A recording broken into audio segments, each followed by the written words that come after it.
What are complex noun phrases? Complex noun phrases क्या होते हैं?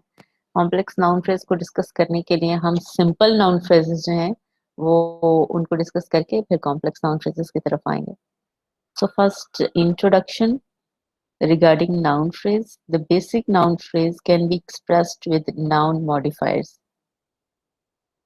नाउन मॉडिफायर्स कि हमने नाउन फ्रेज में एक नाउन हेडवर्ड और उसके साथ उसके मॉडिफायर्स को एनालाइज करना होता है. और बेसिक नाउन फ्रेज है उसका स्ट्रक्चर यही है कि एनपी जो आपकी नाउन फ्रेज होती है उसमें एक headword in the form of noun होता है and the rest of words जो कि आपके जितने भी वर्ड्स लगे हों, एक हो, दो, तीन या चार, नाउन हेड के अलावा जितने वर्ड्स हैं उसके मॉडिफायर्स कंसिडर किए जाएंगे.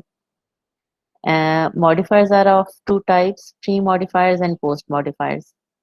Pre-modifiers are like attributive adjectives occur before the head noun.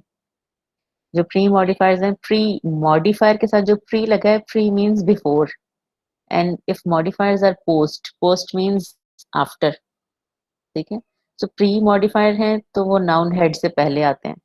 वो नाउन हेड से पहले आते हैं and they are like attributive adjectives जिसमें एडजेक्टिव जो है वो नाउन को मॉडिफाई कर रहे होते हैं और उससे पहले आते हैं और वो एट्रीब्यूट शो कर रहे होते हैं, करेक्टरिस्टिक शो कर रहे होते हैं. जैसे गुड बॉय है, सो गुड बॉय आपकी एक नाउन फ्रेज है जिसमें बॉय आपका हेड वर्ड है और गुड आपका एक एट्रीब्यूटिव एडजेक्टिव होगा जो उससे पहले आ रहा है.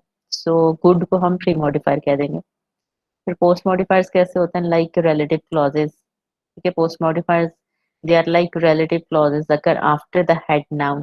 So I write first expression, the red jacket. That is your NP. ये पूरी की पूरी आपकी है noun phrase. Next, the jacket which is red. ये भी आपकी पूरी NP है. दोनों आपके NPs हैं. दोनों सिमिलर इंफॉर्मेशन दे रहे हैं लेकिन दोनों के लिखने का तरीका अलग है. द रेड जैकेट, इसमें रेड जो है that is your attributive adjective, तो इसको हम एडजेक्टिव कहेंगे. और एडजेक्टिव के साथ ये और क्या है? That is your pre modifier क्योंकि ये नाउन हेड से पहले आ रहा है. ये एडजेक्टिव प्री मॉडिफायर है क्योंकि जैकेट आपका नाउन हेड है, दिस इज हेड वर्ड से ये पहले आ रहा है.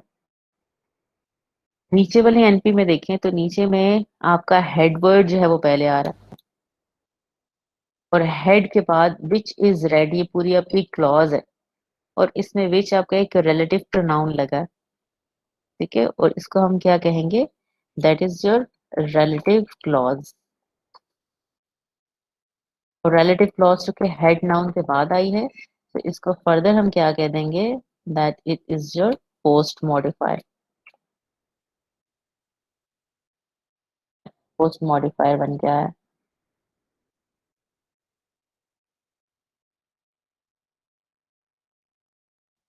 तो इस तरह से pre modifiers and post modifiers जो है वो एनपी में आइडेंटिफाई किए जाते हैं. Red attributive adjective in the form of pre modifier जो हेड नाउन से पहले आया है और relative clause in the form of post modifier जो कि आपके हेड नाउन के बाद आई है. Next concept is about that all noun phrases include a head. Yes, noun phrase head word जो noun होता है उसके बगैर तो हम उसको consider ही नहीं कर सकते. In noun phrases, determiners, pre-modifiers and post-modifiers are optional. And in any noun phrase, only head word that is noun is essential word. उसके अलावा जितने भी आपके डिटर्मिनर्स आर्टिकल्स लगे होंगे, आपके प्री मॉडिफायर्स जितने लगे होंगे, पोस्ट मॉडिफायर्स जितने लगे होंगे, वो सब ऑप्शनल है क्योंकि वो मॉडिफायर्स हैं. एंड मॉडिफायर्स जो भी होते हैं वो हमारे ऑप्शनल एलिमेंट होते हैं. फॉर एग्जाम्पल, इसमें से सारे हम ऑप्शनल एलिमेंट खत्म कर दें, pre modifier and post modifier determiner सब खत्म कर दें, so only jacket word is your head word. और जो जैकेट वर्ड होगा हमारा that can be your NP. Single इस वर्ड को हेड वर्ड को हम एनपी कह सकते हैं. Even only if write he, if you write he, तो ही भी आपका एनपी है। सिर्फ नाउन, एक सिंगल नाउन को नहीं बल्कि हम तो एक सिंगल प्रोनाउन को भी एनपी कंसिडर कर लेते हैं। तो jacket head word that can stand alone and this head can be your NP. बाकी इसमें जो pre modifiers and post modifiers और डिटर्मिनर्स जो भी लगे हैं ये ऑप्शनल है। We can omit, we can use according to use these words pre and post modifiers and determiners according to our demand, जो contextual demand है या sentence की meaning की demand है।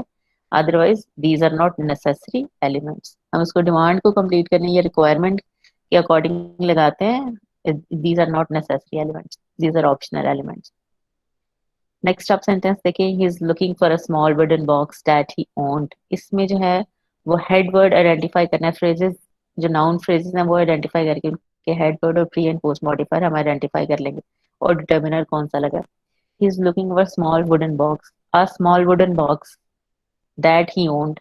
इसमें एक ही आपकी नाउन फ्रेज है और नाउन फ्रेज में देखें बॉक्स आपका हेड वर्ड है और हेड वर्ड से पहले जो आपका एक डिटर्मिनर आ रहा है उसके बाद स्मॉल वुडन आपके जो है एक एडजेक्टिव और पास्ट पार्टिसिपल वर्ड आ रहा है और ये आपके एट्रीब्यूटिव जो एडजेक्टिव है वो आपके प्री मॉडिफायर बन के आए हैं और डिटर्मिनर आपका फिर आपका दैट ही ओन्ड, ये पूरी एक रिलेटिव क्लॉज आपकी पोस्ट मॉडिफायर बन के आई है। ठीक है, तो ये प्री मॉडिफायर्स पे लगे हैं पोस्ट मॉडिफायर्स पे लगे हैं।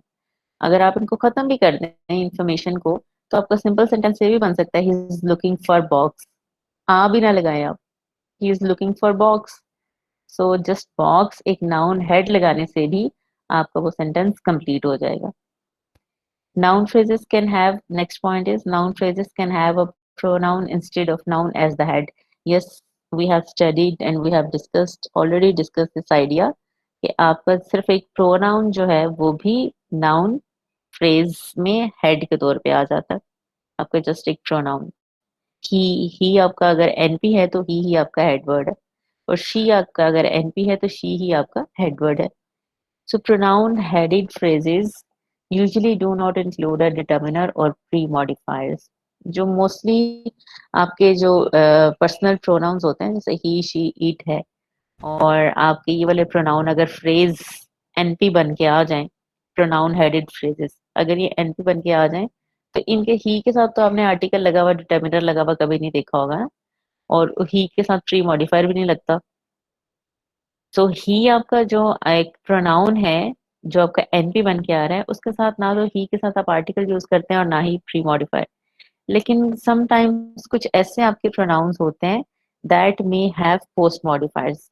प्रोनाउंस में अगर आप डिफरेंशिएट करें तो आपके जो पर्सनल प्रोनाउंस हैं ही शी इट उसके साथ जो है आई वो यू दे, इनके साथ आप प्री मॉडिफायर्स और डिटर्मिनर्स वगैरह नहीं लगा सकते।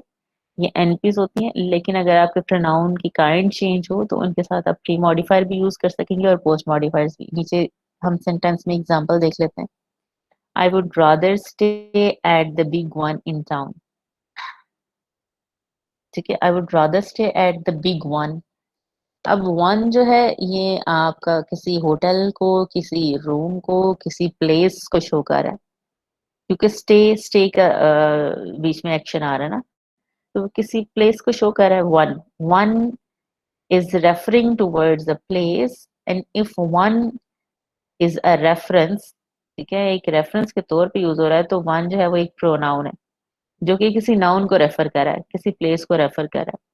और ये प्रोनाउन है वन का वर्ड इज प्रोनाउन हियर, और इस प्रोनाउन ये देखें इस प्रोनाउन की काइंड के साथ आपका द बिग डिटर्मिनर भी आया है, एट्रीब्यूटिव एडजेक्टिव प्री मॉडिफायर भी आया है। इन टाउन एक पीपी, आपका पीपी भी आपके जो है वो पोस्ट मॉडिफायर्स के तौर पे आ सकते हैं। तो इन टाउन जो है वो आपका यहाँ पे पोस्ट मॉडिफायर भी आया। So next point is about embedding. There are different levels of embedding within noun phrases. अब नाउन फ्रेजेस जैसे जैसे हम बनाते हैं तो नाउन फ्रेजेस के जो स्ट्रक्चर है उनके साथ कितने मॉडिफायर्स लगाने हैं, कितने प्री मॉडिफायर्स होने चाहिए, पोस्ट मॉडिफायर्स कहाँ लगाना है और डिटर्मिनर कैसे ऐड करना है, वो सब उस प्रोसेस को हम एम्बेडिंग कहेंगे। और फिर आपके जो नाउन फ्रेजेस आपके उसमें लेवल्स ऑफ एम्बेडिंग होते हैं। लेवल्स ऑफ एम्बेडिंग नीचे हम सेंटेंसेस पढ़ते हैं, सेंटेंस में जो है वो देखते हैं कि levels of embedding within noun phrases क्या है और वो डिफरेंट कैसे होते हैं। The latest problem for the government। अब इसमें देखें, this is the latest problem for the government, this is your NP, ये सारी आपकी नाउन फ्रेज है। इस नाउन फ्रेज में जो हेड वर्ड है दैट इज प्रॉब्लम, प्रॉब्लम की बात हो रही है, वो हेड वर्ड है हमारा, हेड नाउन है। The latest, the is determiner, latest that is your adjective, pre modifier for the government that is your prepositional phrase pp, post modifier. ठीक है, तो ये इस तरह से एम्बेडिंग हुई है। एम्बेडिंग में पहले आर्टिकल लगा, फिर उसमें आपका जो compare superlative degree of adjective जो है वो लगा, लेटेस्ट। ठीक है, सुपरलेटिव डिग्री ऑफ एडजेक्टिव लगा है एज प्री मॉडिफायर, और फिर पीपी लगा एज पोस्ट मॉडिफायर। नेक्स्ट आपका है increasing competition for mobile cellular radio services, increasing competition. यहाँ पे आपकी एम्बेडिंग कैसे हुई है, ये भी आपकी एनपी है, इंक्रीजिंग कंपटीशन। इसमें जो हेड नाउन है डेट इज कंपटीशन, इंक्रीजिंग क्या लगा है, अब ये भी आपका एडजेक्टिव है, लेकिन इसकी एम्बेडिंग कैसी हुई है, ये आपका एडजेक्टिव पॉजिटिव फॉर्म में, पॉजिटिव एडजेक्टिव है। और इसके साथ भी आपकी एक post modifier for mobile cellular radio services, ये जो है वो आपका एक पीपी आया, जो आपका पोस्ट मॉडिफायर बन के आया। Which have a small bunch of frequencies around. अब देखिए, फ्रेज के अंदर फ्रेज है, और फ्रेज के अंदर फिर फ्रेज है। प्रॉब्लम, फर्स्ट फ्रेज में प्रॉब्लम हेडवर्ड था, दूसरी फ्रेज में कंपटीशन हेडवर्ड था, हेड नाउन था। अब तीसरी फ्रेज कहाँ से शुरू हुई है, services, services, radio services which have a small bunch, यहाँ पे सर्विसेज आपका हेड नाउन है, और which have a small bunch of frequencies around 900 MHz। तो यहाँ पे सर्विसेज आपका हेड नाउन है, और उसके साथ बीच हैव अ स्मॉल, वो आपका रिलेटिव क्लॉज आ रहा है। रिलेटिव क्लॉज आपका पोस्ट मॉडिफायर हो गया, और पोस्ट मॉडिफायर के अंदर अगेन आपका एक नाउन है, फ्रीक्वेंसीज हेड नाउन है, और फ्रीक्वेंसीज के आगे जो अराउंड 900 MHz है वो that is your PP, again आपकी एक पोस्ट मॉडिफायर प्रपोजिशनल फ्रेज आ गई। तो इस तरह हम किस तरह से फ्रेजेस के अंदर फ्रेजेस बनाते जाते हैं, और उनके साथ हम हेड नाउन्स आइडेंटिफाई करके उनके प्री एंड पोस्ट मॉडिफायर्स हैं वो मेंशन कर लेते हैं। तो ये सारी जो है these are levels of embedding. एक ही सेंटेंस में, आपका अगर सेंटेंस लेंथी है तो उसमें एक फ्रेज के अंदर फ्रेज, और फ्रेज के अंदर फ्रेज के साथ फ्रेज, और इस तरह से तीन चार फ्रेजेस इकट्ठी अटैच हुई होती है, और वो एक दूसरे में एम्बेडिंग लेवल शो कर रही होती है। Next comes types of noun modification. आप आपकी नाउन की मॉडिफिकेशन कैसे कैसे होती है, कितने टाइप्स की होती है। और मॉडिफिकेशन का मतलब ये है ना कि आपकी एनपी जब है, नाउन फ्रेजेस हैं, तो उसमें जो नाउन होगा उसके साथ कौन कौन से मॉडिफायर आएंगे, तो उसकी मॉडिफिकेशन होगी। ठीक है, तो there are different types of modifiers and these are pre modifiers. उसकी जो नाउन की मॉडिफिकेशन है वो प्री मॉडिफायर्स के थ्रू होती है, और वो डिफरेंट टाइप्स की होती है। जैसे एडजेक्टिव देख लें, एडजेक्टिव, और इसके लिए एग्जांपल आगे है स्पेशल प्रोजेक्ट। स्पेशल प्रोजेक्ट आपकी एक एनपी है, इस एनपी में project is your head noun, the word project is your head noun, and special जो है वो एक एडजेक्टिव है, जो कि आपका प्री मॉडिफायर कंसिडर किया जाएगा। फिर आगे past participle, past participle verbs जो है वो भी हमारे प्री मॉडिफायर्स बन के आ जाते हैं। पहले तो हमने एडजेक्टिव देखा ना, एडजेक्टिव वर्ड हमारा प्री मॉडिफायर बन के आया, फिर हमारे पास पार्टिसिपल जो वर्ब्स हैं, वर्ब की थर्ड फॉर्म जो है वो भी हमारा प्री मॉडिफायर बन के आ जाता है नाउन का। जैसे आप एग्जांपल देख रहे हैं, रिटन रीजन, जो रिटन रीजन है ये आपकी पूरी एनपी है, तो आपके पास पार्टिसिपल्स जो हैं वो भी प्री मॉडिफायर्स बन के आ जाते हैं। फिर नाउन्स जो है वो अब आपके प्री मॉडिफायर बन के आ जाते हैं। जैसे बस स्ट्राइक है ना, तो बस स्ट्राइक इस नाउन फ्रेज में आपका जो स्ट्राइक है वो भी नाउन है, और बस भी नाउन है, दो नाउन इकट्ठे आए हैं। तो आपका जो हेड वर्ड है स्ट्राइक है, स्ट्राइक के बारे में बात हो रही है ना, चाहे वो बस स्ट्राइक हो या ट्रेन स्ट्राइक हो या आपकी पब्लिक स्ट्राइक हो, प्राइवेट स्ट्राइक हो, तो वो स्ट्राइक के बारे में एक्चुअली बात हो रही है। तो strike will be your head noun, और जो दूसरा नाउन है बस, that is your pre modifier. Next point is about different types of post modifiers. पहले हमने different types of pre modifier पढ़े, अब हमने different types of post modifier जो है वो डिस्कस करने हैं। पोस्ट मॉडिफायर्स जो हैं उनकी टाइप्स क्या होती हैं, जैसे क्लॉजल पोस्ट मॉडिफायर्स के हमारे क्लॉज, पूरी क्लॉज जो पोस्ट मॉडिफायर बन के आती है, जिसमें हमने वो रिलेटिव क्लॉज पढ़ी थी, वो पोस्ट मॉडिफायर बन के आती है। तो उसमें फाइनाइट क्लॉज होती है, रिलेटिव क्लॉजेस होते हैं, नॉन फाइनाइट टू क्लॉजेस होती हैं, आईएनजी क्लॉजेस होती हैं और ईडी क्लॉजेस होती हैं। ठीक है, सो ये सारी क्लॉजेस हमारी पोस्ट मॉडिफायर्स बन के आ सकती हैं। और इसके अलावा हमारे पोस्ट मॉडिफायर्स हैं वो प्रपोजिशनल फ्रेजेस भी तो हमारी पोस्ट मॉडिफायर्स होती हैं। और इसी पॉइंट्स आपको नेक्स्ट सेंटेंसेस में मिलेंगे। Adjectives are the most common pre modified type. Yes, जो most common pre modified type है उसमें एडजेक्टिव्स आते हैं। कि मोस्टली एडजेक्टिव्स ही नाउन के साथ जो है वो प्री मॉडिफायर्स बन के आते हैं, commonly, most commonly. Nouns are also common as pre-modifier। अब नाउन भी प्री मॉडिफायर बन के आ सकते हैं, हमने ये भी ऊपर पढ़ा। एडजेक्टिव भी प्री मॉडिफायर बन के आ सकते हैं, नाउन भी और पास्ट पार्टिसिपल भी। Prepositional phrases are by far the most common type of post modifier. अब जो प्रेपोजिशनल फ्रेजेस है ना, पीपीज, वो सारी नाउन की पोस्ट मॉडिफायर, नाउन के बाद आती हैं, लेकिन मीनिंग जो है वो ऐड कर रही होती हैं, तो वो आपके पोस्ट मॉडिफायर बन के आती हैं। ना सिर्फ प्रपोजिशनल फ्रेजेस बल्कि रिलेटिव क्लॉजेस जो हैं ये भी आपकी नाउन के पोस्ट मॉडिफायर्स बन जाते हैं। तो हमने यहाँ पे three types of pre modifiers पढ़े, और फर्दर जो हमारी बाकी हैं रिलेटिव क्लॉजेस और सारी हमारी जो प्रपोजिशनल फ्रेजेस हैं वो सारी हमने पोस्ट मॉडिफायर्स में डिस्कस की। These are post modifiers of noun. Next, pre-modifiers and post-modifiers are distributed in the same way across registers. Registers means rare in conversation, very common in informational writing.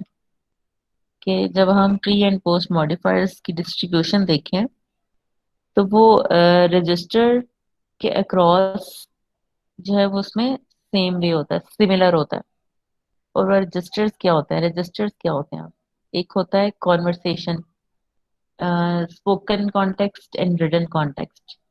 तो जहाँ पे speech, जहाँ पे conversation आ रही हो, speech आ रही हो, debate आ रही हो, जहाँ पे डायलॉग है, बातचीत है, वो आपका कॉन्वर्सेशन है ना, वो कम्युनिकेशन है। लेकिन जहाँ पे आपका जो है वो सिर्फ आप लिख रहे हो, राइटिंग है, इंफॉर्मेशनल राइटिंग, तो आपका रिटन रजिस्टर है, spoken register and written register. और स्पोकन रजिस्टर में, ठीक है, ये pre and post modifier equally distribute होते हैं, लेकिन कम होते हैं। लेकिन ये वेरी कॉमन होते हैं इंफॉर्मेशनल राइटिंग में, कि आप जो प्री एंड पोस्ट मॉडिफायर्स है ना, वो ज्यादातर एकेडमिक राइटिंग में यूज करते हैं, लेकिन कॉन्वर्सेशन में कम यूज करते हैं। Different types of noun phrases heads are associated with different types of modifiers. अब हमारे कुछ नाउन फ्रेजेस भी तो होती हैं ना, उनके हेड्स कौन कौन से होते हैं और किस तरह जो है वो डिफरेंट टाइप्स ऑफ मॉडिफायर्स लेते हैं। जैसे आपका कॉमन नाउन है, हमने हमने एमपी बनाई थी द रेड जैकेट। तो द रेड जैकेट जो है, इसमें हमारा जो जैकेट है ये हमारा कॉमन नाउन ही है, कॉमन नाउन हेडवर्ड आया है, और उसके साथ जो है वो हमारे मॉडिफायर्स लगे हैं, प्री बी एंड पोस्ट भी। फिर हमारा कॉमन नाउन आ सकते हैं हेडवर्ड्स बन के, एंड फिर पर्सनल प्रोनाउन हमारा हेडवर्ड बन के आ सकता है। फिर डेमोन्स्ट्रेटिव प्रोनाउंस आते हैं हमारे, टेक ओनली पोस्ट मॉडिफायर्स, इसमें जो है वो आपके पोस्ट मॉडिफायर लगते हैं। और डेमोन्स्ट्रेटिव प्रोनाउंस हमारे कौन से होते हैं? डेमोन्स्ट्रेटिव प्रोनाउंस हमारे होते हैं जैसे दिस है, और फिर दैट है, फिर दीज है, एंड देन कम्स दोस, हमारे डेमोन्स्ट्रेटिव प्रोनाउंस है। इनके साथ अब उन्होंने कहा है कि पोस्ट मॉडिफायर्स लगते हैं। तो पोस्ट मॉडिफायर्स जब कैसे लगते हैं, उसको जानने के लिए हमें एक स्पेशल स्ट्रक्चर बनाना पड़ेगा। और स्पेशल स्ट्रक्चर जो है वो हम ऑर्डिनरी स्ट्रक्चर में तो चेक नहीं कर पाएंगे ना, स्पेशल स्ट्रक्चर बनाना पड़ेगा। और वो कैसे बनाएंगे? फॉर एग्जाम्पल लिखें, द एनवायरमेंट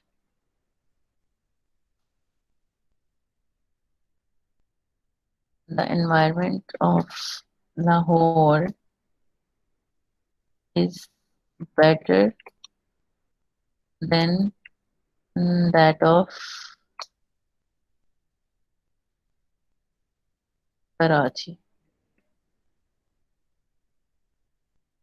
सो यहाँ पे द एनवायरनमेंट, यहाँ पे जो है ना, देन आपका एक कंपैरिजन आया है। और कंपैरिजन जो है ये देन दो एनवायरनमेंट्स के कंपैरिजन है। और देन यहाँ पे कंजंक्शन आया है जो कि दो क्लॉजेस को ज्वाइन कर रहा है। यहाँ पे आप देखें डैट यूज हुआ है, और डैट जो है वो एज अ प्रोनाउन यूज हुआ है। और कौन सा है? डिमॉन्स्ट्रेटिव प्रोनाउन है। किसको डिमॉन्स्ट्रेट कर रहा है? एनवायरनमेंट को। और डैट ऑफ जो है वो पूरा किसको रिप्रेजेंट कर रहा है? एनवायरनमेंट को। That the environment of Lahore is better than that of Karachi. So that of means environment of Karachi.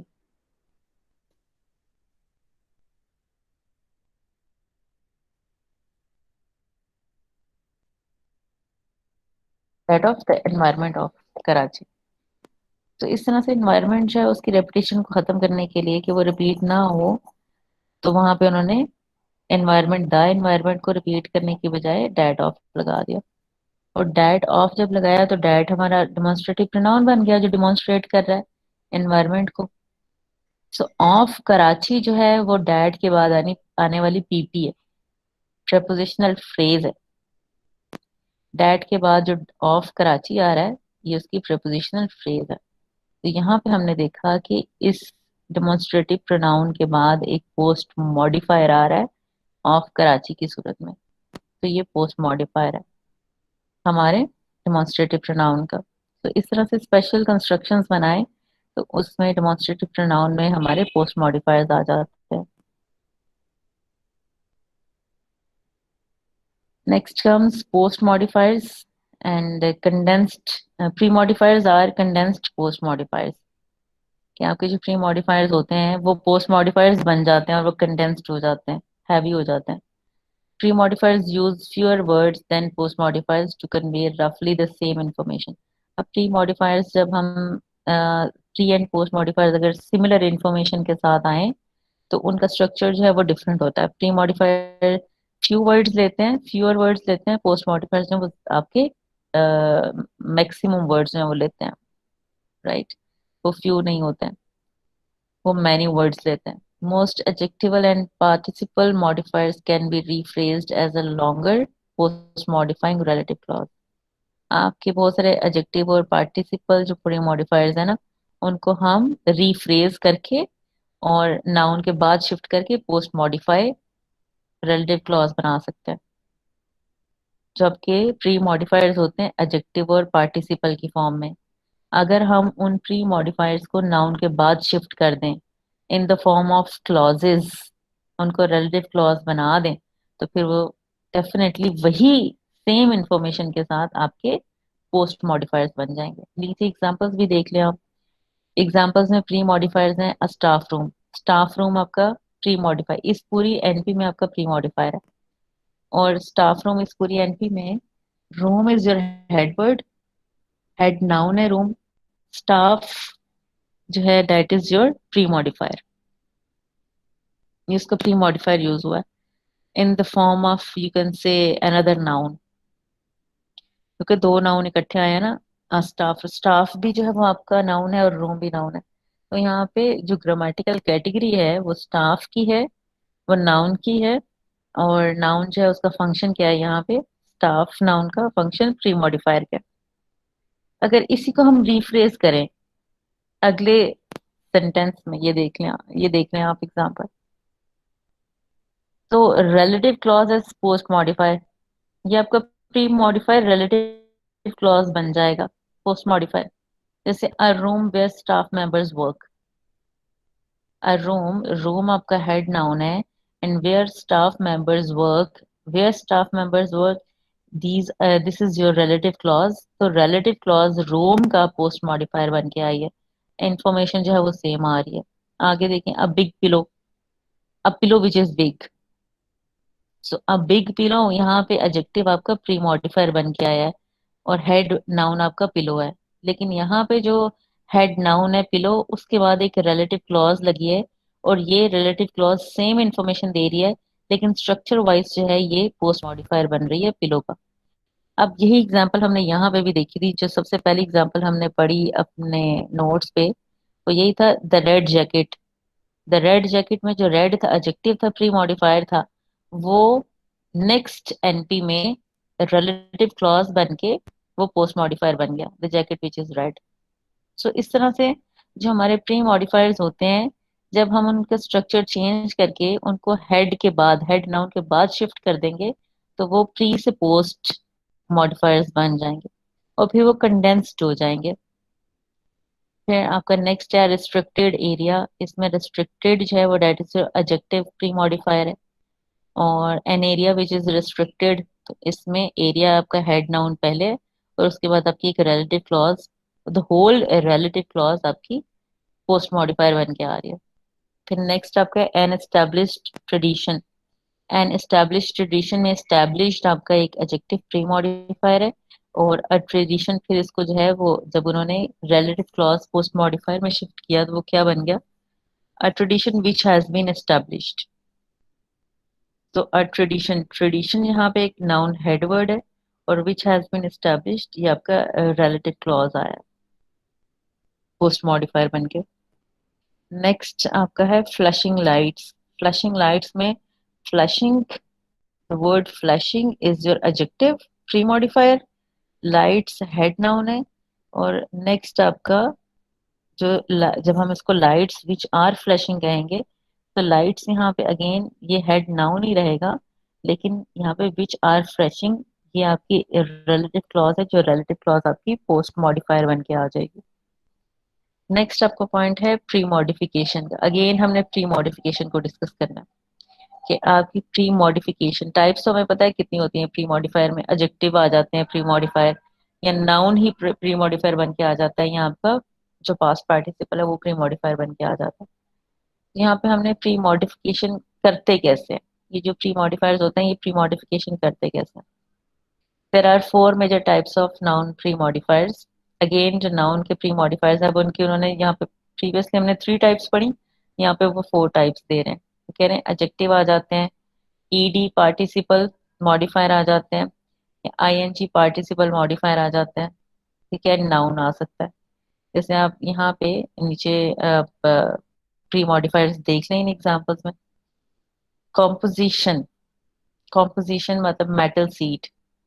ये कॉम्पोजिशन जो है वो मीनिंग वाइज का है कि मेटल सीट है तो आपका एनपी एक नाउन फ्रेज है, लेकिन वो मेटल की सीट बनाई गई ना, वो मेटल से सीट मेटल से बनाई गई, तो जो सीट है वो एक्चुअली मेटल से बनाया जाना उसका कॉम्पोजिशन है, कि उसका कॉम्पोजिशन स्ट्रक्चर है कि वो सीट जो है वो मेटल की बनी हुई है, तो वो उसमें कॉम्पोजिशन का मीनिंग आ रहा है।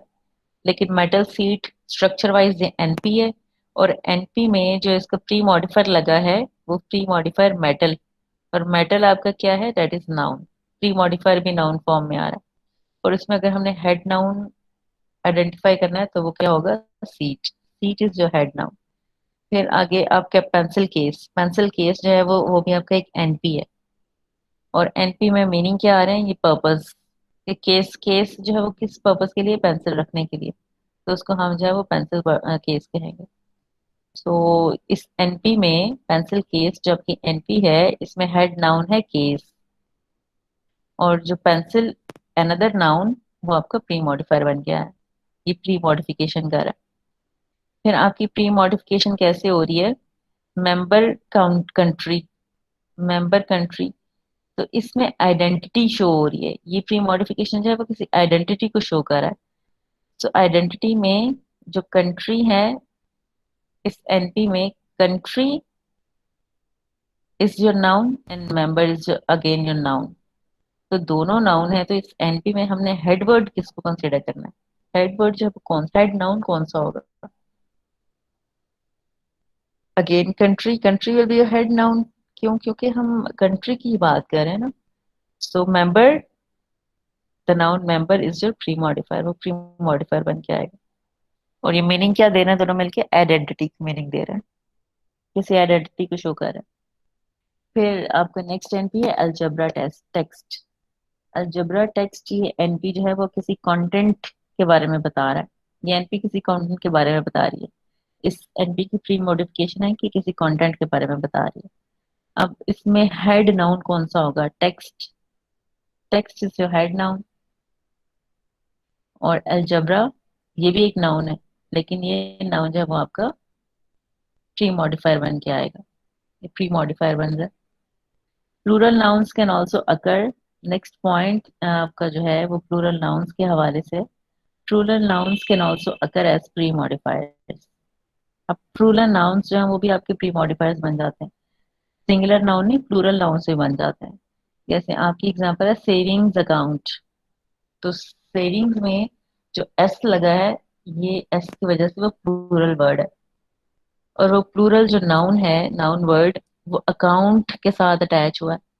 सो अकाउंट के साथ अटैच होना मीन्स वो अकाउंट को मॉडिफाई कर रहा है, अकाउंट में मीनिंग ऐड, अकाउंट इज जो हेड नाउन, उसमें मीनिंग ऐड कर रहा है। तो यहाँ पे हमने देखा कि सिर्फ जो प्री मॉडिफाइड नाउन्स हैं वो सिंगुलर नहीं होते बल्कि वो प्लूरल भी होते हैं, जैसे सेविंग्स है। फिर नेक्स्ट पॉइंट आपका है when noun phrases have multiple pre-modifiers they tend to occur in a predictable order depending on their grammatical category। Next point में है कि जब आपके एक सेंटेंस में, एक फ्रेज में, एक एनपी में, एक एनपी कंसीडर करें तो एक एनपी में हमारे एक से ज्यादा प्री मॉडिफायर्स आ रहे होते हैं, मल्टीपल प्री मॉडिफायर्स। तो उन मल्टीपल प्री मॉडिफायर्स को हम अगेन जो उसका प्रिडिक्टेबल सीक्वेंस है, प्रिडिक्टेबल ऑर्डर है, जो उसका राइट ऑर्डर है उसमें हम उसको प्लेस कर लेते हैं। जैसे आप नीचे एग्जांपल्स देख रहे हैं, ये जो ब्रैकेट में लिखे एग्जांपल, पहली एग्जांपल है अ रियली हॉट डे और दूसरी एग्जांपल है ब्लैक लेदर जैकेट। तो अ रियली हॉट डे, उसमें अगर हम देखें कि क्या एलिमेंट्स लगे हैं इस नाउन फ्रेज को बनाने के लिए, हमारे कौन से एलिमेंट्स लगे हैं, तो हम उसको एनालाइज कर लेते हैं। आप इस नाउन फ्रेज में पहले हेड वर्ड आइडेंटिफाई कर लें, और हेड वर्ड है डे, डे हमारा हेड नाउन है। आगे इसके साथ थ्री और वर्ड्स लगे हुए हैं, इन थ्री वर्ड्स को हम फर्स्ट को डिटर्मिनर कह देंगे, a is determiner, really is your adverb and hot is your adjective. तो रियली एडवर्ब बन के आया है, हॉट एडजेक्टिव बन के आया है, और डे जो है वो हमारा नाउन हेड नाउन बन के आया है। तो इसका ऑर्डर इस तरह ही रहेगा, इसका ऑर्डर अगर हम चेंज करेंगे तो फिर उसके मीनिंग जो है वो मिसलीडिंग हो जाएंगे, अनग्रामेटिकल हो जाएगा। फिर आगे ब्लैक लेदर जैकेट है, तो इसकी कॉम्पोजिशन कैसे की है उन्होंने, ये इसके एलिमेंट्स किस तरह से एडजस्ट किए हैं, इसका ऑर्डर कैसे बनाया है। ब्लैक पहले एडजेक्टिव आ रहा है, लेदर फिर नाउन आ रहा है, और फिर जैकेट ये हेड आ रहा है, jacket is head noun, head noun आ रहा है। तो हम ये कह सकते हैं कि जैकेट के साथ दो प्री मॉडिफायर्स लगे हुए हैं, और जो वो दो प्री मॉडिफायर्स लगे हुए हैं, एक मॉडिफायर आपका एडजेक्टिव, एक प्री मॉडिफायर एडजेक्टिव की कैटेगरी से है, और दूसरे प्री मॉडिफायर की जो ग्रामेटिकल कैटेगरी है वो नाउन की है, राइट।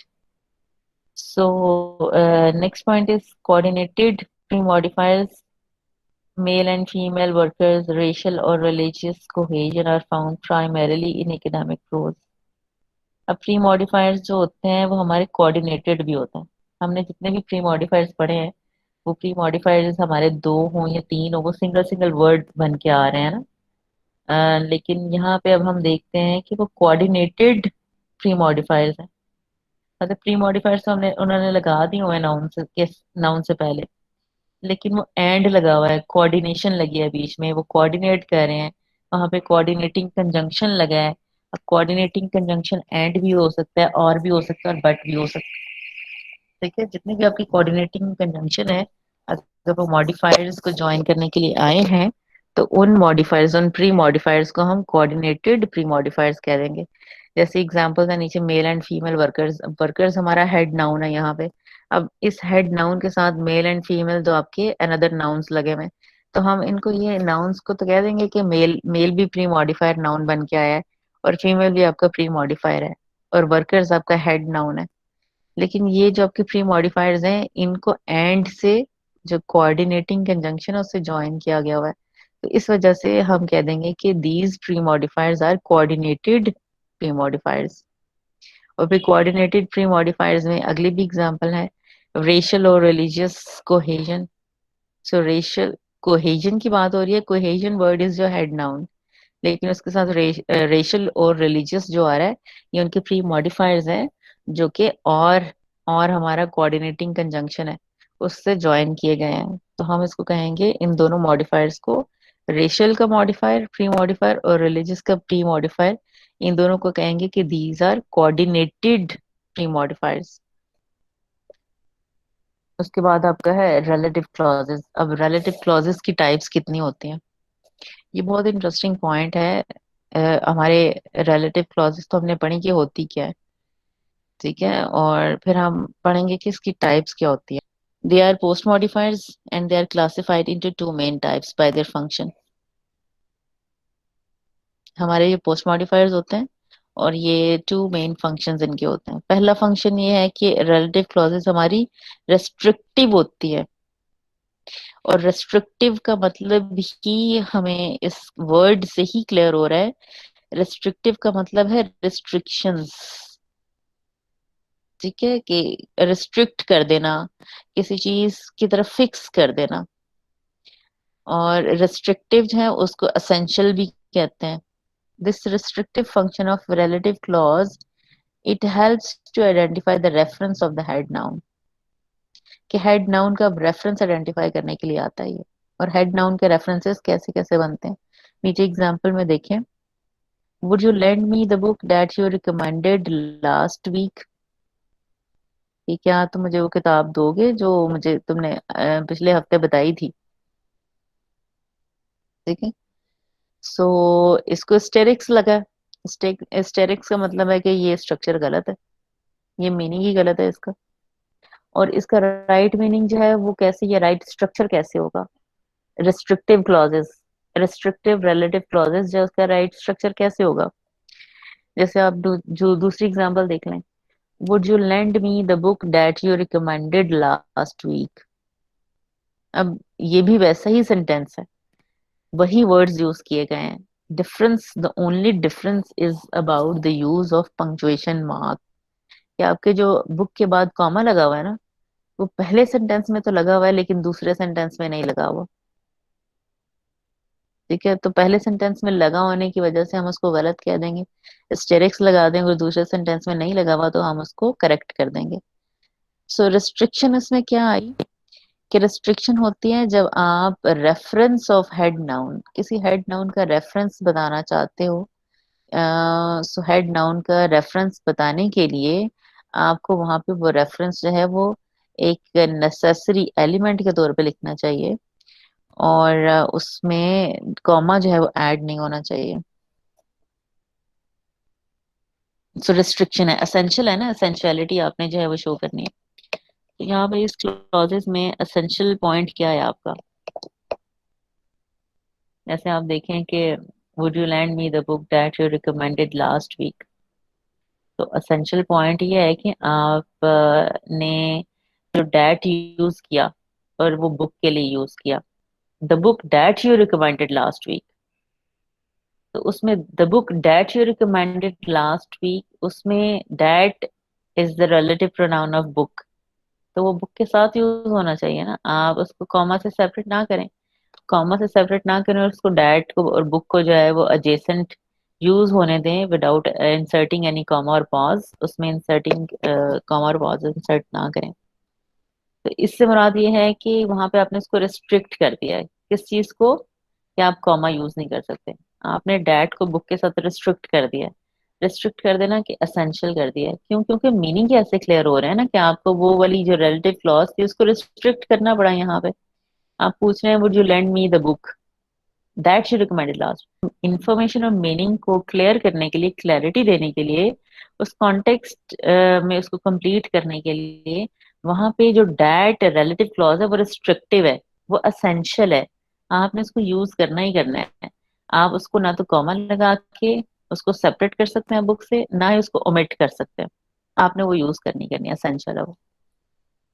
जो कि बुक का रेफरेंस, उसकी स्पेसिफिकेशन शो कर रहा है कि मुझे कोई हर किस्म की किताब नहीं चाहिए, मुझे वो वाली किताब चाहिए जो तुमने लास्ट वीक रिकमेंड की थी। फिर नॉन रिस्ट्रिक्टिव क्या होती हैं? Non restrictive adding descriptive details about the head noun. Descriptive details head noun के बारे में वो ऐड कर रही होती है, वो रेफरेंस नहीं, हेड नाउन का रेफरेंस नहीं बनती है वो, बल्कि उनके बारे में डिस्क्रिप्टिव डिटेल्स बस बता रही होती हैं। जैसे आपका फर्स्ट सेंटेंस है, Oliver Twist which was Dickens second novel is a classic. ठीक है। और पहला जो आपका लिखा हुआ है उसमें स्टेरिक्स लगा है, और दूसरा जो आपका सेंटेंस है वो करेक्ट है। वो कैसे लिखा हुआ है? Oliver Twist which was Dickens second novel is a classic. So यहाँ पे उन्होंने जो राइट स्ट्रक्चर है वो बड़ा राइट स्ट्रक्चर लिखा, जिसको उन्होंने कॉमा लगा के दोनों तरफ से सेपरेट कर दिया। ठीक है। और जो कॉमा के बगैर है वो यहाँ पे रॉन्ग है। सो हमने इसको जो है वो कॉमा इसलिए लगाया क्योंकि एक तो हमें ये जो आपकी रिलेटिव क्लॉज है which was taken second novel, इसको हमने नॉन रेस्ट्रिक्टिव रखना था, नॉन एसेंशियल रखना था। और वही यहाँ पे नॉन एसेंशियल रखने के लिए हमने इसको दोनों तरफ से कॉमा से सेपरेट कर दिया, मतलब इसका स्ट्रक्चर ऐसे बना दिया कि ये नॉन एसेंशियल है। ठीक है, नॉन रिस्ट्रिक्टिव है। कि आपकी एसेंशियल नहीं है, यहाँ पे जरूरी नहीं है कि आप इसको लिखें। ये अननेसेसरी इंफॉर्मेशन दे रहा है, एक्स्ट्रा इंफॉर्मेशन दे रहा है बीच में। क्यों? क्योंकि ओलिवर ट्विस्ट जब आप इसका नाम ही लेंगे तो आपको सबको पता होगा कि ओलिवर ट्विस्ट जो है वो डिकन्स का नॉवल है। Oliver twist is not an ordinary thing, it is Dickens second novel. तो जब आप सबको पता है, वो ऑलरेडी शेयर्ड इंफॉर्मेशन है, तो फिर आपको लिखने की जरूरत ही नहीं है बीच में, फिर तो वो अननेसेसरी ही लगेगी ना अगर आप उसको लिख देंगे।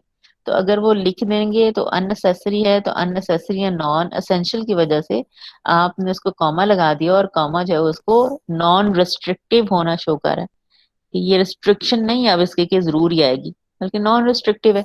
आप ना भी लगाएं तो भी ओलिवर ट्विस्ट का सबको पता है कि क्या चीज है। इस पॉइंट को क्लियर करें कि आपने इंफॉर्मेशन वाइज भी और स्ट्रक्चर वाइज भी दो तरीके से देखना है क्लॉजेस को, कि रिस्ट्रिक्शन कहाँ आ रही है, स्ट्रक्चर में और इंफॉर्मेशन में आपकी रिस्ट्रिक्शन आनी चाहिए। और जब आपकी इंफॉर्मेशन और स्ट्रक्चर में रिस्ट्रिक्शन नहीं होती है तो वो नॉन रिस्ट्रिक्टिव होती है। जैसे आपने यहाँ पे, मैं एक सेंटेंस लिखती हूँ, कायदे आजम, कायदे आजम, ठीक है, is a faithful, was a faithful person.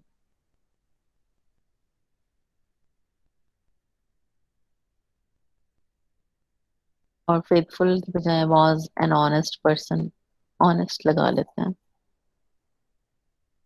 Was an honest person.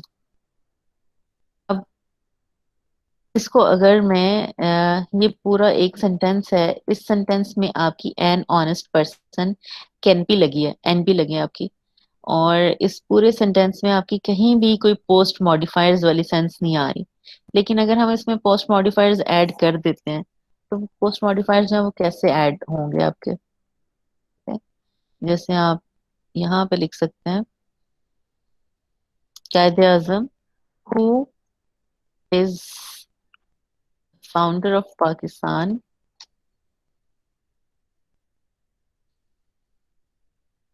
Was an honest person. तो अब who is the founder of Pakistan, जो मैंने एक रिलेटिव क्लॉज बीच में कायदे आजम के लिए यूज कर ली, कायदे आजम हमारा एनपी था, तो उसके लिए रिलेटिव क्लॉज यूज कर ली। तो यहाँ पे ये असेंशियल लग रही है या नॉन असेंशियल लग रही है? जब सबको पता है कि कायदे आजम पाकिस्तान के फाउंडर हैं तो वो देना जरूरी था ही नहीं। ये तो shared information, already shared information है, सबको पता है, पाकिस्तान में रहने वालों को भी पता है और पाकिस्तान के बाहर रहने वालों को भी पता है that Quaid e Azam is the founder of Pakistan. ठीक है। सो हु, कायदे आजम के लिए जब हमने रिलेटिव क्लॉज यूज की who is the founder of Pakistan, वहां पे वो क्या थी? Non restrictive and non essential. तो भाई वो तो ऑलरेडी सबको पता है, उसको लिखने की जरूरत क्या है? और अगर लिख लिए तो फिर वहां पे उसको कॉमा से सेपरेट कर दें, उसका ये मतलब है कि यहाँ पे ये नॉन रिस्ट्रिक्टिव है, हम इसको ओमिट कर सकते हैं, हम इसको खत्म कर सकते हैं बीच में से। इसलिए जो है वो हमने इसको कॉमा से सेपरेट कर लिया, नॉन रिस्ट्रिक्टिव है, नॉन एसेंशियल है। Check it is mine. Simple sentence बना देते हैं अब। इसमें माइन आपका एक प्रोनाउन आया है और दिस जैकेट आपका एक एनपी है, इसमें तो कोई भी पोस्ट मॉडिफायर नहीं है। लेकिन अगर हम इसमें एक रिलेटिव क्लॉज ऐड कर देते हैं और हम ये लिख देते हैं this jacket which is red is mine, तो हमें यहाँ पे ये देखना पड़ेगा कि जो आपका विच इज रेड आया है ये रिलेटिव क्लॉज जो कि जैकेट नाउन जो एनपी में जो पोस्ट मॉडिफायर रिलेटिव क्लॉज आ रहा है, अब ये रिस्ट्रिक्टिव इंफॉर्मेशन दे रहा है या नॉन रिस्ट्रिक्टिव है। अगेन ये आपका रिस्ट्रिक्टिव है, यहाँ पे हम इसको जो है वो असेंशियल कहेंगे। असेंशियल क्यों कहेंगे? क्योंकि आप एक स्पेसिफिक जैकेट को खुद का कह रहे हो ना। अगर आप कहोगे दिस जैकेट इज माइन, तो वो दिस जैकेट कौन सी जैकेट, तो फिर आपने मजीद उसको स्पेसिफाई कर दिया, उसको रेफर कर दिया, this jacket which is red, जो रेड वाली है दैट इज माइन। तो वहां पे तो आप उसको इंफॉर्मेशन देनी जरूरी होगी। यहाँ पे ये जो है वो आपकी रिस्ट्रिक्टिव है। Relative clauses have three key components: the head noun, the relativizer, and the gap. अब हमारे जो relative clauses हैं उसमें थ्री components होते हैं। The head noun, head noun का हमें पता है कि क्या होता है। Relativizer जो आपका which, who और that वाले जितने भी relative pronouns वाले words हैं ना, वो आप जो relative clause बनाते हैं वो हम उन words को, pronoun words को जो है वो हम relativizer कह देते हैं। एंड द गैप, गैप क्या है? Location of the missing constituent in the relative clause.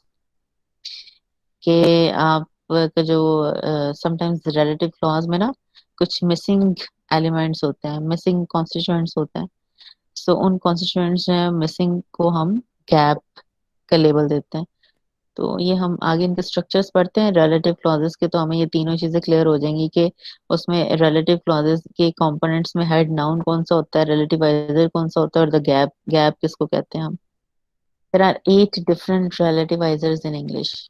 The most common ones are 8 relativizers हम इंग्लिश में। और उनमें से जो कॉमन है वो कौन से हैं? जैसे रिलेटिव प्रोनाउंस हम यूज करते हैं। हु आपका रिलेटिवाइजर है, होम आपका रिलेटिवाइजर है, विच और डैट, विच या डैट आप उनमें से कोई एक यूज करते हैं। तो ये आपका रिलेटिवाइजर है। तीन ही हो गए। आगे relative determiners, determiners which and whose, ये आपके दोनों रिलेटिवाइजर्स हैं। फिर relative adverbs where, when and why, ये आपके जो है वो रिलेटिवाइजर्स हैं। तो टोटल 8 हो गए, 8 रिलेटिवाइजर्स हैं इंग्लिश में। And they are used to make relative clauses, कि ये जो है वो रिलेटिव क्लॉजेस बनाने के लिए यूज किए जाते हैं। Next point is about relativizers. Some relativizers such as which and that are similar in their potential uses. Yes, हम इसीलिए जो है which और that को स्लैश के साथ लिखा गया है। क्योंकि which और that जो आपके दो relativizers हैं ये ऑल्टरनेटिवली यूज होते हैं। ठीक है, इनका जो पोटेंशियल यूज है वो सेम ही है, कि आप which भी लगा सकते हैं, that भी लगा सकते हैं। ठीक है, ये इन दोनों को अल्टरनेट कंडीशन पे यूज कर सकते हैं। और लेकिन फिर भी हमेशा सिमिलर नहीं होंगे, इनमें कुछ डिफरेंसेस भी होंगे। और डिफरेंसेस उसके अकॉर्डिंग भी होते हैं आपके। जैसे हमने रेस्ट्रिक्टिव क्लॉज में विच लगाना है या डैट लगाना है, ये नॉन रेस्ट्रिक्टिव में विच लगाना है या डैट लगाना है, तो उसमें फिर इनके डिफरेंसेस नजर आएंगे और वो हम आगे नेक्स्ट स्लाइड्स में पढ़ेंगे कि किस क्लॉज में हम अगर रिलेटिव क्लॉज का फंक्शन रेस्ट्रिक्टिव का हो तो हम उसके लिए कौन सा रिलेटिवाइजर लगाते हैं, और अगर रिलेटिव क्लॉज का फंक्शन आपका नॉन रिस्ट्रिक्टिव का हो तो उसमें कौन सा फिर रिलेटिवाइजर लगाते हैं। तो the gap refers to actually, अब गैप जो है वो आपका क्या है। हमने रिलेटिवाइजर से उसकी टाइप्स तो देख ली। अब गैप किसको रेफर कर रहा है? The gap refers to the location of a missing constituent in the relative clause. कि हमारे जो कॉन्स्टिट्यूएंट है वो कुछ मिसिंग होते हैं और वो गैप, उसको हम गैप कह देते हैं। The gap can occur at almost any noun phrase position. Gap subject position पे भी हो सकता है, डायरेक्ट ऑब्जेक्ट या एडवर्बियल पोजीशन पे भी हो सकता है. Relative clauses with adverbial gaps involve special choices for the relativizers. कि relative clauses जिसमें हमारे adverbial gaps होते हैं, they have special choices for relativizers.